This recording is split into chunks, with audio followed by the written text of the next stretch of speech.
Dear students, welcome you again in chemistry classes by SVGMS Anup Guide. Today we are going to study factors affecting rate of reaction. Means we will study in this class about the factors which either slow or fast a chemical reaction, जो किसी भी chemical reaction को slow और fast कर देती हैं. And मैं try करूंगी कि टर्म्स को हिंदी में भी डिस्क्राइब करूं ताकि इंग्लिश मीडियम के साथ साथ जो हिंदी मीडियम के स्टूडेंट्स हैं वो भी इससे बेनिफिट ले सकें. Let's start. Main factors which affect rate of chemical reactions are: first is concentration of reactants, second temperature, third is pressure, fourth is catalyst, fifth light or radiations, then surface area of reactants and surface area of catalyst. We will discuss these factors one by one. First factor that affect rate of reaction is concentration of reactants.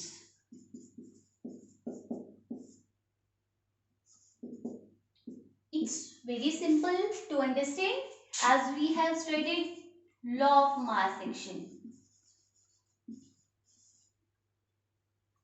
Law of mass action study किया है हमने. हिंदी में इसे द्रव्यानुपाती क्रिया का नियम कहते हैं. This law states that rate of a reaction is directly proportional to concentration of reactant. क्या कहते हैं ये लोग कि रेट जो रिएक्शन का रेट है that is directly proportional to concentration of reactants. Means reactant का कंसंट्रेशन रेज होगा then obviously rate of reaction भी क्या होगा, रेज होगा. अब कौन सी रिएक्टेंट की किस पावर पे डिपेंड करता है that all we will study in next topics in rate law and order of reaction. अभी के लिए इसका सिर्फ इफेक्ट समझने के लिए इतना सफिशिएंट है. तो according to this law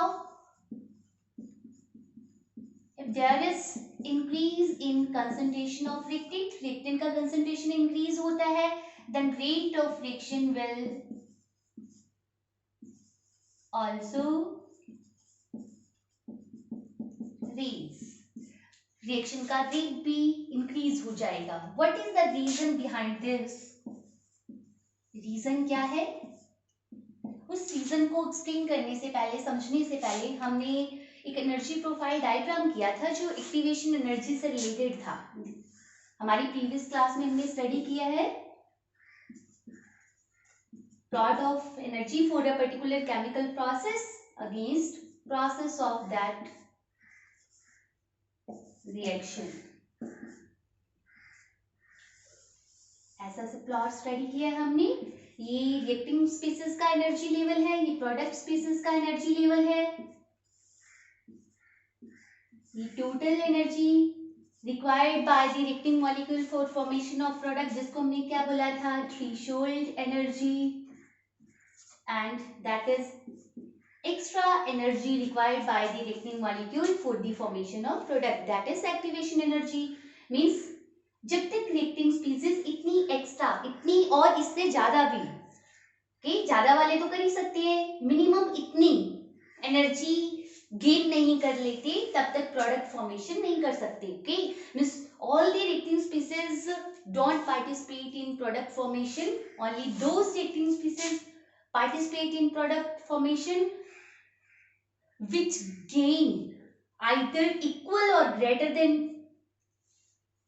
gain energy equal or greater than activation energy. Okay, means जो कितनी एक्स्ट्रा एनर्जी गेन कर लेते हैं equal or greater than activation energy, इतनी गेन कर लेते हैं वही प्रोडक्ट फॉर्मेशन में पार्टिसिपेट कर पाएंगे. अब वही प्रोडक्ट फॉर्मेशन में पार्टिसिपेट करेंगे और जो प्रोडक्ट फॉर्मेशन में पार्टिसिपेट करते हैं those molecules are known as active molecules. उनको क्या बोलते हैं, एक्टिव मॉलिक्यूल्स. और सिर्फ एक्टिवेशन एनर्जी गेन करना ही सफिशिएंट नहीं होता, आगे हम कॉलिजन थ्योरी में पढ़ेंगे. उससे पहले देखो ये एक्टिवेशन एनर्जी गेन किससे करते हैं, हमने स्टडी कर लिया था.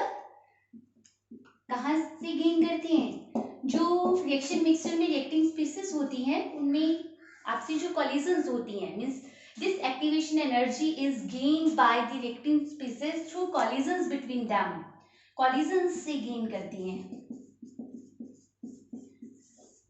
और सिर्फ एक्टिवेशन एनर्जी गेन करना ही सफिशिएंट नहीं होता, वो कॉलिजन्स एक प्रॉपर ओरिएंटेशन में भी होनी चाहिए, जिसकी डिटेल हम कॉलिजन थ्योरी में स्टडी करेंगे। अब के लिए सिर्फ अभी के लिए इतना सफिशिएंट है कि एक्टिवेशन एनर्जी कहाँ से गेन कर रहे हैं, कॉलिजन से। ओके, अब अगर हमने कंसंट्रेशन रेज किया है, कंसंट्रेशन रेज करने का मीन पहले क्या है, पार्टिकल डिस्टिंक्ट है, दूर दूर है, हमने कंसंट्रेशन रेज कर दिया, यूनिट वॉल्यूम में जो पार्टिकल थे उनका नंबर रेज हो गया, मीन्स पार्टिकल्स क्या आ गए हैं, क्लोज आ गए हैं।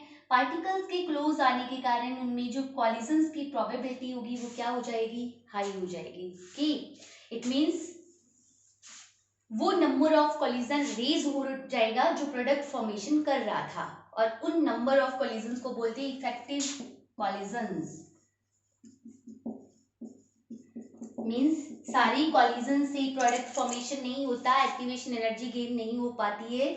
जिन कॉलिजन से प्रोडक्ट फॉर्मेशन होता है those collisions are known as effective collisions. Okay, तो जैसे ही हमने कंसंट्रेशन रेज किया, पार्टिकल्स क्लोज आए, okay, number of effective collisions raise होगा, number of effective collisions raise होगा, देन क्या होगा, इफेक्टिव कॉलिजन्स ही रेट के लिए रिस्पॉन्सिबल है, तो रेट ऑफ रिएक्शन भी क्या हो जाएगा, रेज हो जाएगा। तो क्या रीजन है इसका, increase in number of effective collisions. Okay, effective collisions क्या है, those collisions through which product formation take place. Okay, ये हो गया हमारा first factor, effect of concentration of reactant on rate of reaction. Concentration of reactant raise होगा, then rate of reaction भी raise होगा। क्यों होगा, कंसंट्रेशन रेज करने से पार्टिकल क्लोज आएंगे, इनमें कॉलिजन्स की प्रोबेबिलिटी बढ़ेगी, number of effective collisions raise हो जाएगा, then obviously rate of reaction भी बढ़ जाएगा। ओके, तो that is first factor. Next factor is temperature. Second factor that affects rate of reaction is temperature. Okay, generally when temperature get raises, rate of reaction will also raise. Rate of reaction increase हो जाता है with temperature. Okay, क्यों होता है, इसका reason क्या है, जैसे ही हमने टेम्परेचर रेज किया, then kinetic energy of reacting molecule क्या हो जाएगा, रिएक्टिंग स्पीसीज क्या होगा, raise, because kinetic energy is directly proportional to temperature. अब काइनेटिक एनर्जी रेज हुई मीन्स जो रिएक्टिंग स्पीसीज है, कंसंट्रेशन रेज नहीं हुआ है, हमने सिर्फ टेम्परेचर रेज किया है, टेम्परेचर रेज करने से ये काइनेटिक एनर्जी रेज हुई, काइनेटिक एनर्जी रेज होने से ये क्या करेंगे, फास्टली मूव करेंगे, फास्टली मूव करेंगे तो जो पर यूनिट टाइम जो कॉलिजन्स हो रही थी उनके बीच, उनका नंबर रेज हो जाएगा। ओके, अब per unit time effective collisions का नंबर रेज होगा, देन इफेक्टिव कॉलिजन्स ही रेट ऑफ रिएक्शंस को डिटरमिन कर रही हैं, तो इसलिए रेट ऑफ रिएक्शन भी रेज होगा। ओके, तो दैट इज द रीजन। क्या रीजन है, एक्चुअल रीजन क्या हो गया, increase in rate of effective collisions. जो इफेक्टिव कॉलिजन्स हैं उनका रेट रेज हो जाएगा, यूनिट टाइम में जो इफेक्टिव कॉलिजन्स हो रही थी उनका नंबर बढ़ गया है due to increase in kinetic energy of reacting species. Okay, अब देखो ये तो जनरल सी बात हुई, अभी हम आगे स्टडी भी करेंगे कि 10 डिग्री सेंटीग्रेड टेम्परेचर रेज करने से जो रेट ऑफ रिएक्शन है दैट बिकम्स आइदर डबल और ट्रिपल। क्या हो जाता है रेट ऑफ रिएक्शन, 2 टाइम्स और 3 टाइम्स हो जाता है इनिशियल का। Okay, that effect we will study in next topic that is RMS equation. तो जनरल सा सिर्फ अभी तक सिर्फ इतना ही ध्यान रखना है कि टेम्परेचर रेज करती है तो रेट ऑफ रिएक्शन रेज हो रहा है, क्यों हो रहा है, due to increase in kinetic energy of molecule as well as increase in rate of effective collision. Next, third factor is pressure. उससे पहले हम रिवर्सिबल रिएक्शन के लिए भी टेम्परेचर का इफेक्ट स्टडी कर लेते हैं. For reversible process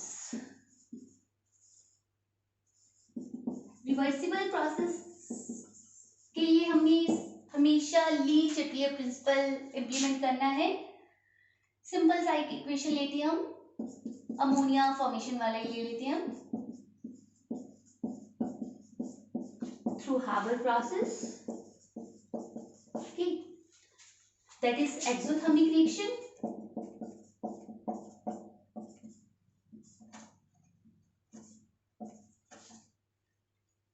means heat release होती है. ओके, अब देखो ली चटलियर प्रिंसिपल. पहले हमें ली चटलियर प्रिंसिपल पता होना चाहिए. क्या कहता है Le Chatelier principle? This principle states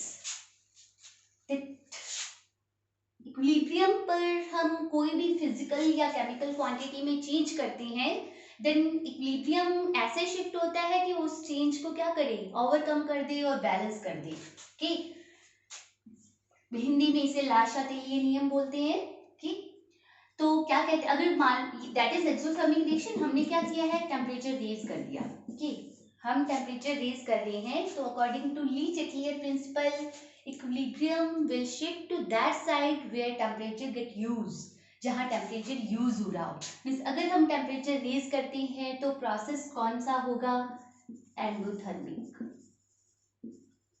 कौन सा प्रोसेस होगा, एंडोथर्मिक, क्योंकि वो टेम्परेचर ओवरकम किस में होगा, यूज किस में होगा, एंडोथर्मिक प्रोसेस में यूज होगा.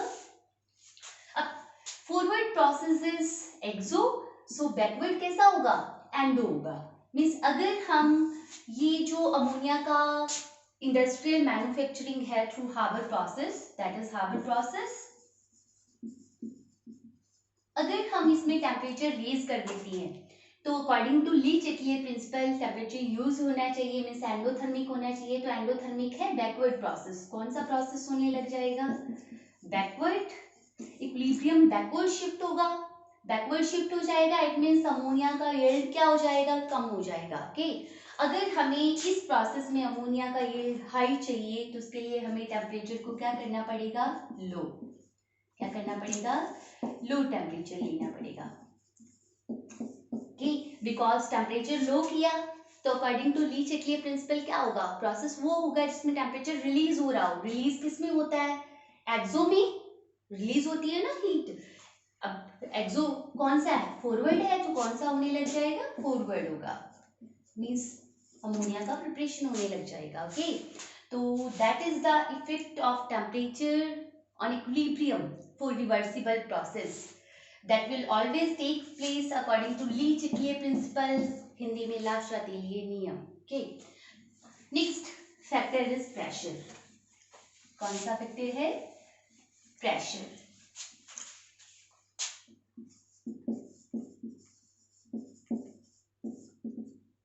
Pressure doesn't affect chemical reactions of liquid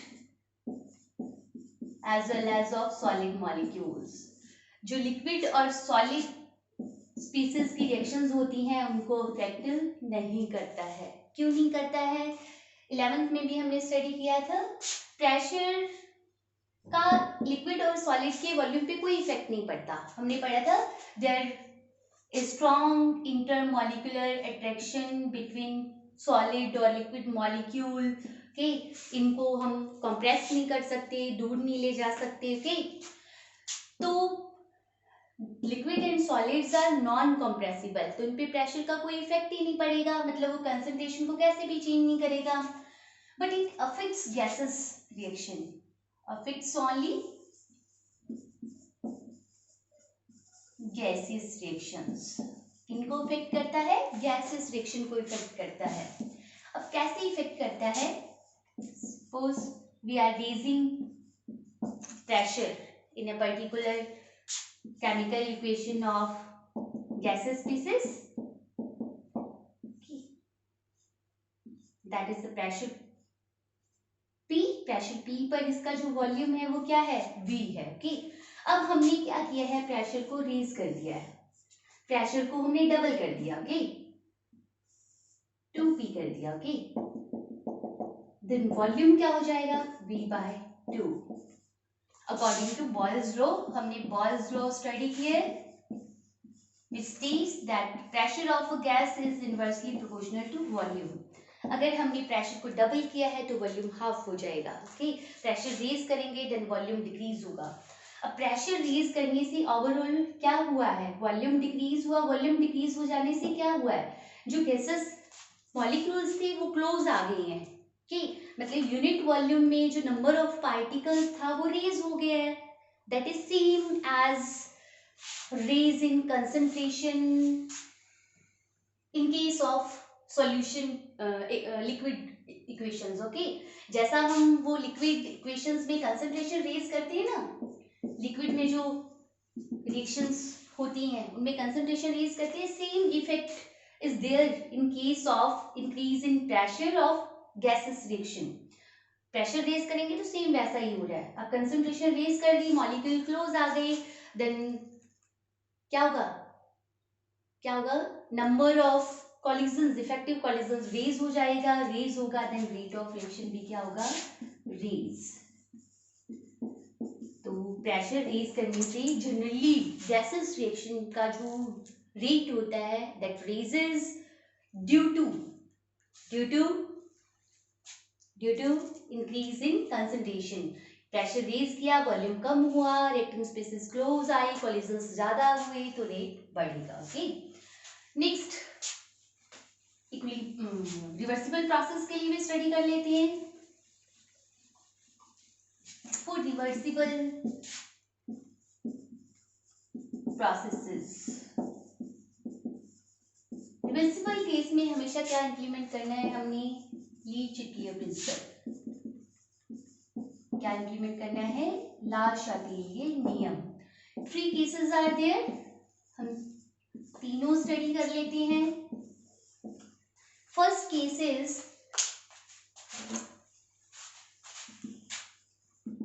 case first, when number of mole of product gases are less than that of reactant gases। okay, product gases के मोल जो है those are less than that of mole of reactant gases। अभी हमने example लिया था, preparation of industrial preparation of ammonia from nitrogen and hydrogen gas. ठीक, अब देखो यहाँ रिएक्टेंट गैस के मोल कितने हैं, 1 + 3, टोटल 4 मोल हैं, प्रोडक्ट में ओनली 2 मोल्स हैं। ओके, अब देखो अगर हमने प्रेशर रेज किया, क्या किया हमने, प्रेशर रेज, इस केस में प्रेशर रेज किया, देन वॉल्यूम क्या हो जाएगा, डिक्रीज, पार्टिकल्स क्या आ गए, क्लोज, मींस इक्विलिब्रियम पर हमने चेंज क्या किया है, पार्टिकल्स को क्लोज ला दिया है। तो ली-चिटलियर प्रिंसिपल क्या कहता है कि इक्विलिब्रियम ऐसे शिफ्ट होगा कि वो उस चेंज को ओवरकम कर दे, मतलब ये जो पार्टिकल क्लोज आ जाए, आए हैं ना, ये वापस दूर जाएं।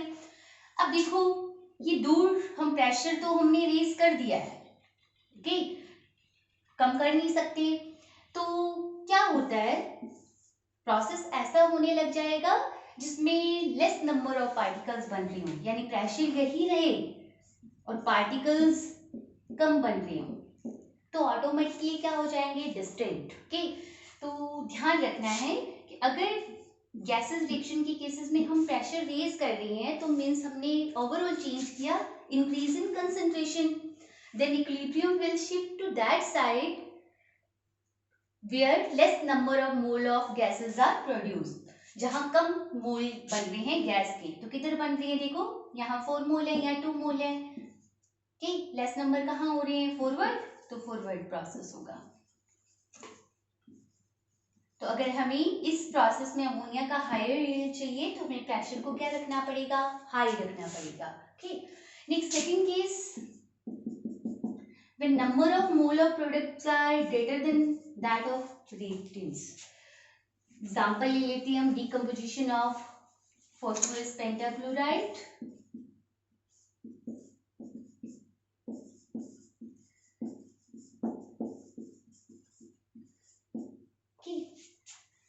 देखो, अगर हम प्रेशर रेज कर रहे हैं, रिएक्टेंट साइड 1 मोल गैस का है, प्रोडक्ट साइड क्या है 2 मोल्स हैं, हम प्रेशर रेज कर रहे हैं, तो अकॉर्डिंग टू ली-चिटलियर प्रिंसिपल क्या होगा, इक्विलिब्रियम उधर शिफ्ट होगा जिधर लेस नंबर ऑफ पार्टिकल्स बन रही होगी। अभी हमने एक्सप्लेन किया था, लेस नंबर ऑफ किधर बन रही है, बैकवर्ड होने लग जाएगा।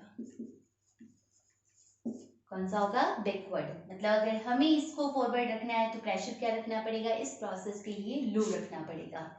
Next case second, third, when number of mole of reacting gases are equal to number of mole of product gases, reacting और product side gases के मोल सेम हो, for example formation of hydrogen iodide,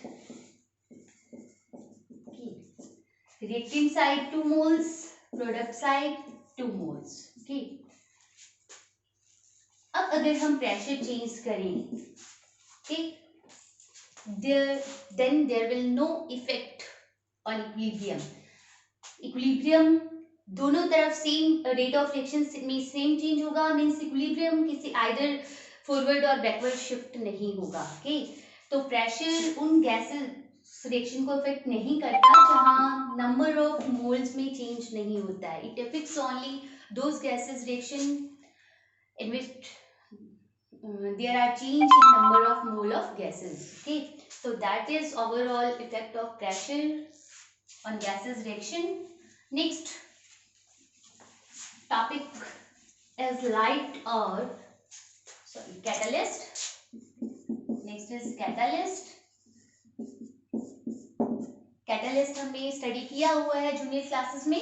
क्या है catalyst, is that external substance, reacting species नहीं है, that external substance which change the rate of reaction but itself remain unchanged। जो rate of reaction को क्या कर देता है, चेंज कर देता है, but itself remain unchanged। Physical state में माइन्यूट चेंजेस हो सकते हैं कि but there is no change in chemical property of a catalyst। तो कैटलिस्ट स्टार्टिंग में इसका जो क्लासिफिकेशन था वो ऐसे था, पॉजिटिव कैटलिस्ट जो रेट ऑफ रिएक्शन को रेज करते हैं, नेगेटिव जो डिक्रीज करते हैं। बट जनरली अभी अकॉर्डिंग टू IUPAC यही स्टडी किया जाता है कि catalyst are those external substances which raise rate of reaction but itself remain unchanged. जो रेट ऑफ रिएक्शन को इंक्रीज करते हैं, जो डिक्रीज करते हैं उनके लिए वर्ड इनहिबिटर यूज करते हैं। तो कैटलिस्ट का इफेक्ट देखते हैं हम। इन प्रेजेंस ऑफ कैटलिस्ट, हमने डेफिनेशन ही यही पढ़ ली कि जो रेट ऑफ रिएक्शन को रेज कर रही है, in presence of catalyst rate of reaction क्या हो जाता है, इंक्रीज हो जाता है। क्या हो जाता है, increase. And what is the reason behind this, reason क्या है इसके पीछे, हमें वापस से वही एनर्जी प्रोफाइल डायग्राम लिखना पड़ेगा जो एक्टिवेशन एनर्जी से रिलेटेड है। क्या स्टडी किया है हमने कि रिएक्टेंट्स को प्रोडक्ट का फॉर्मेशन करने के लिए एक्स्ट्रा मिनिमम एनर्जी रिक्वायर्ड होती है, दैट इज एक्टिवेशन एनर्जी। ठीक, अब कैटलिस्ट क्या करते हैं, सेम रिएक्शन के लिए सेम टेम्परेचर पे एक नया पाथ प्रोवाइड करवा देते हैं with low activation energy. Means उसी रिएक्शन में अगर हम कैटालिस्ट ले लेते हैं तो उसकी एक्टिवेशन एनर्जी उसी टेम्परेचर पे लो हो जाती है। अब देखो एक्टिवेशन एनर्जी लो हो गई कि पहाड़ी छोटी हो गई तो इस पर चढ़ना इजी है, प्रोडक्ट फॉर्मेशन इजी होगा। Means come energy more number of reacting species easily gain कर लेंगे थ्रू कॉलिजन्स। अब ज्यादा number of molecule activation energy gain करेंगे, एक्टिव मॉलिक्यूल ज्यादा होंगे, देन रेट ऑफ रिएक्शन भी क्या होगा, ज्यादा होगा। तो रीजन क्या है, due to decrease in activation energy. ठीक है, कैटालिस्ट की प्रेजेंस में जो एक्टिवेशन एनर्जी है that is always lower than that of in absence. Okay, अब देखो इसे हम एक सिंपल से एग्जांपल से भी समझ सकते हैं। सल्फ्यूरिक एसिड के इंडस्ट्रियल प्रोसेस में एक स्टेप आता है oxidation of sulphur dioxide into trioxide. ये पी ब्लॉक में स्टडी करेंगे हम। देखो यहाँ कैटलिस्ट की प्रेजेंस में रेट ऑफ रिएक्शन रिलीज हो जाता है। Okay, catalyst is vanadium pentoxide. अब कैटलिस्ट क्या करती है, रिएक्शन के पाथ को इजी कर रही है। अब यहाँ ये कैसे इजी करता है, देखो vanadium is transition metal and transition metals are effective catalyst due to presence of filled as well as of vacant d orbitals. Okay, इनका जो ऑक्सीडेशन नंबर होता है वो वेरी करता है। यहाँ वेनेडियम +5 ऑक्सीडेशन स्टेट में है, अपने मैक्सिमम ऑक्सीडेशन स्टेट में है। जब भी कोई एलिमेंट अपने मैक्सिमम ऑक्सीडेशन स्टेट में होता है तो वो इजीली रिड्यूस होता है कि ये खुद इजीली रिड्यूस होगा। जो खुद इजीली रिड्यूस होती है वो दूसरे को क्या करती हैं, ऑक्सीडाइज। मींस जो मैक्सिमम ऑक्सीडेशन नंबर में है वो इजीली रिड्यूस होगा तो क्या करेगा, इटसेल्फ दूसरे को क्या करेगा, ऑक्सीडाइज। इसलिए किसका काम करते हैं, स्ट्रॉन्ग ऑक्सीडाइजिंग एजेंट। तो ये क्या करता है, इसको इजीली ऑक्सीडाइज कर देता है into trioxide and itself get reduced to tetraoxide. अब ये टेट्राऑक्साइड फर्दर क्या करता है, ये जो एटमॉस्फेरिक एयर की प्रेजेंस में हो रहा था प्रोसेस, इससे वापस ऑक्सीडाइज हो सकता है। मतलब ये खुद अनचेंज रहता है रिएक्शन की कंप्लीट होने पे। अब इसने क्या किया है, इसके ऑक्सीडेशन को इजी बना दिया है, मींस लेस एक्टिवेशन एनर्जी वाला पाथ प्रोवाइड कर दिया है।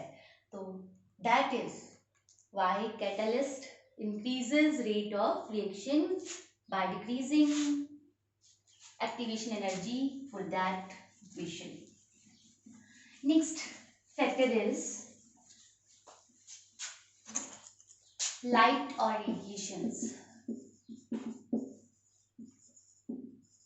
It's very simple.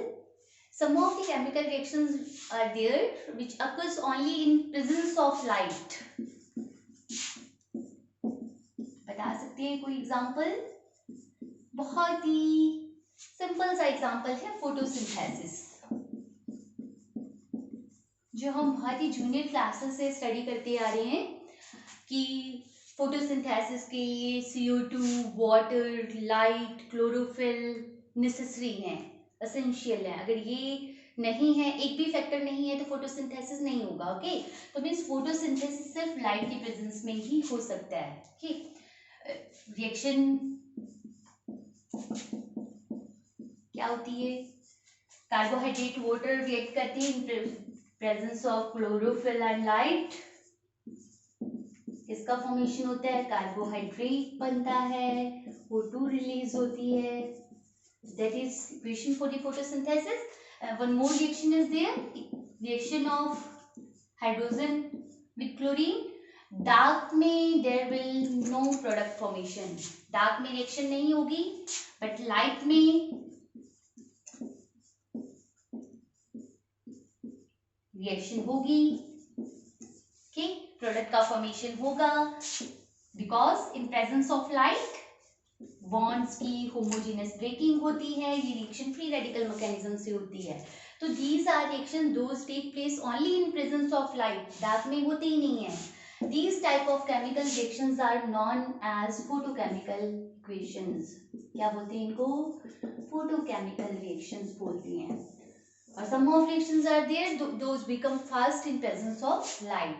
Hence light not only affects rate of reaction, even किसी भी रिएक्शन के होने को डिटरमिन भी करता है कि होगी या नहीं होगी। ओके, तो नेक्स्ट फैक्टर इज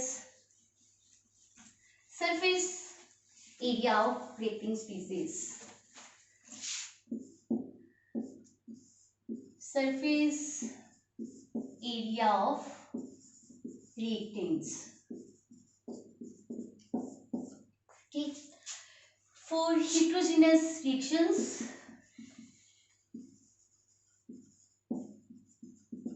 जिनमें वन और more reacting species are in solid phase, one और मोर क्या होनी चाहिए, सॉलिड फेज में होने चाहिए, तभी ये अफेक्ट करेगा। अब solid particles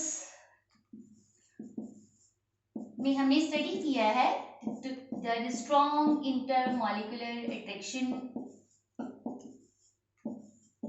between them, these are non compressible।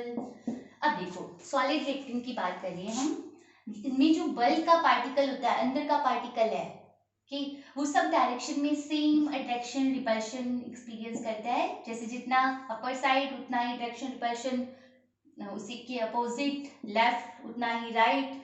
तो जो रिजल्टिंग फोर्स होती है वो क्या होंगी, रिजल्टिंग फोर्स क्या हो जाएगा, जीरो। मीन्स ये बैलेंस फोर्स फील करते हैं जो बल्क के पार्टिकल होते हैं, बट जो सरफेस के पार्टिकल्स हैं वो इम्बैलेंस फोर्स फील कर रहे हैं। क्यों, देखो इधर भी अट्रैक्शन रिपल्शन इधर भी है, ठीक, बट ये देखो अपर साइड और इस साइड नहीं है ना। तो उससे पहले देखो सरफेस है क्या, जो outer most layer of any matter, that is the outer most layer, okay, तो दैट इज सरफेस। अब सरफेस के पार्टिकल क्या कर रहे हैं, इम्बैलेंस फोर्स फील कर रहे हैं। यहाँ देखो ये फ्री बैलेंसेस हैं, इन फ्री बैलेंसेस के कारण क्या करेंगे, these will strongly attract towards other reacting species. अब स्ट्रांगली अट्रैक्ट होंगे, ठीक, तो क्या होगा, रेट ऑफ रिएक्शन क्या होगा, हाई। मीन्स जितना ज्यादा ये सरफेस होगी उतनी ही ज्यादा फ्री बैलेंसेस होंगी, ठीक, उतना ज्यादा कोलिजन्स की प्रोबेबिलिटी होगी और उतना ही ज्यादा क्या होगा, रेट ऑफ रिएक्शन होगा। अब देखो इसको अगर हम, एक बड़ा पार्टिकल है हमारे पास, इसको स्मॉल पार्टिकल्स में अगर ब्रेक डाउन कर देते हैं हम, कितने भी स्मॉल पार्टिकल्स ले सकते हैं हम, सपोज हम ऐसे ब्रेक डाउन कर रहे हैं इसको,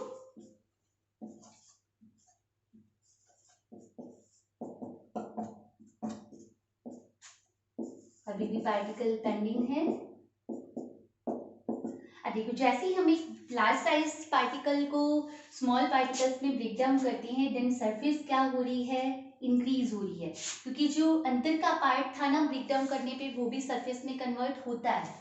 फ्री वैलेंसीज रेज हो रही हैं, फ्री वैलेंसीज रेज होंगी, देन क्या होगा, possibilities of collision between reacting molecule raise होगा। जितना ज्यादा कॉलिजन्स होंगी रेट ऑफ रिएक्शन उतना ही हाई होगा। अगर एक रिएक्टेंट हमारा सॉलिड है बाकी गैसेस है तो भी सेम होगा। देखो यहाँ गैस के साथ कॉलिजन्स की पॉसिबिलिटीज कम है, और यहाँ देखो सरफेस रेज हो रही है तो गैस के साथ इसकी जो कॉलिजन्स की प्रोबेबिलिटीज है ज्यादा होंगी, मीन्स ज्यादा नंबर ऑफ कॉलिजन्स होगा, इफेक्टिव कॉलिजन्स होगा, रेट ऑफ रिएक्शन भी क्या होगा, हाई होगा, ओके।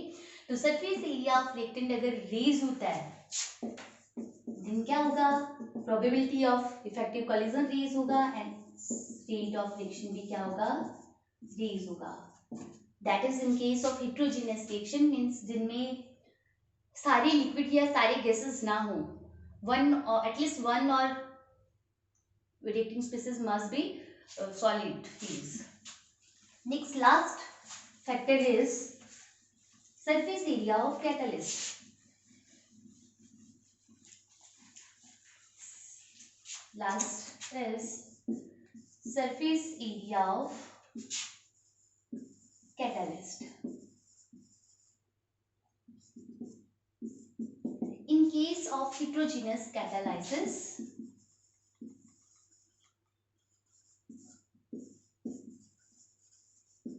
कैटालाइसिस क्या है, व्हाट इज कैटालाइसिस, हमने अभी फोर्थ टॉपिक स्टडी किया था कैटालिस।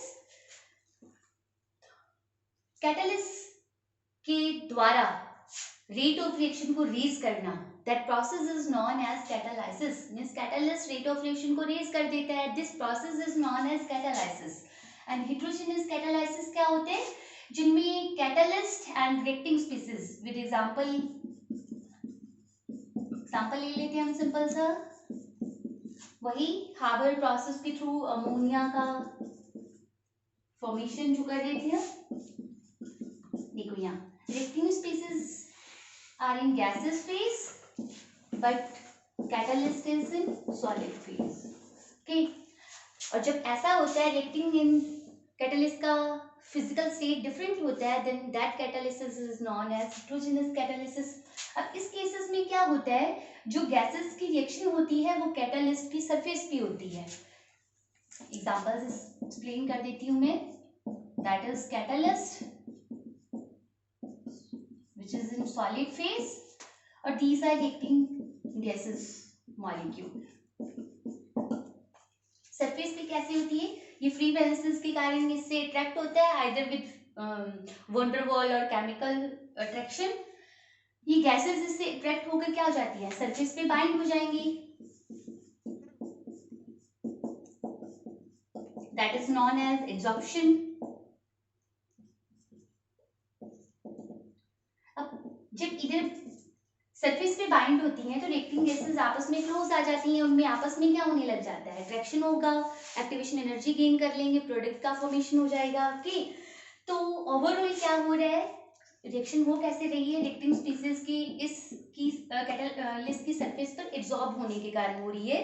अगर ये सरफेस ज्यादा होगी, ओके, मींस फ्री वैलेंसेस ज्यादा होंगी, देन ज्यादा रिएक्टिंग मॉलिक्यूल्स उसकी और स्ट्रांगली अट्रैक्ट होंगे, देन रेट ऑफ रिएक्शन क्या होगा, हाई होगा। Okay, that is the effect of surface area of catalyst. Okay, so we have studied all the factors which affect rate of a chemical reaction.